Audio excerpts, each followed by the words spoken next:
Hello friends, welcome back to KMSK channel. இன்றைக்கி நம்ம இந்த சம்மருக்கு ஒரு சூப்பரான டெசர்ட் ரெசிபி தான் பார்க்க போகிறோம். Stuffed mango ice cream. இது செய்கிறதுக்கு நமக்கு ஜஸ்ட் 3 இன்க்ரீடியன்ட்ஸ் போதும். ஃபர்ஸ்ட் ஒரு நல்லா ரைப்டு மேங்கோ எடுத்துக்கலாம். இதோட டாப் போர்ஷனை இந்த மாதிரி கட் பண்ணிவிடுங்க. உள்ளே வந்துட்டு இப்போ சீட் ரிமூவ் பண்ண போதும். அதுக்கு பார்த்தீங்கன்னா இந்த மாதிரி கட் பண்ணிவிட்டு ஒரு டாங் யூஸ் பண்ணிக்கோங்க.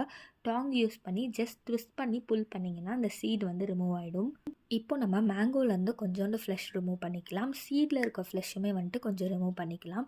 இப்போ வந்துட்டு இதை நம்ம ஒரு மிக்ஸி ஜாரில் ஆட் பண்ணிவிட்டு இது கூட 250 ml ஃப்ரெஷ் க்ரீம் ஆட் பண்ணிக்கலாம். அண்ட் தென் ஸ்வீட்னஸ்க்கு தேவையான அளவு கண்டன்ஸ் மில்க் ஆட் பண்ணியிருக்கேன். கண்டன்ஸ் மில்க் இல்லைனா நம்ம சுகர் கூட ஆட் பண்ணிக்கலாம். ஆட் பண்ணிவிட்டு இது எல்லாத்தையும் நல்லா பிளெண்ட் பண்ணிடலாம். பிளெண்ட் பண்ணிவிட்டு இப்போ மேங்கோக்குள்ளே இதை ஆட் பண்ணிடலாம். இதை க்ளோஸ் பண்ணி ஒரு 6 to 8 hours வந்துட்டு நல்லா ஃப்ரீஸ் பண்ணிக்கலாம்.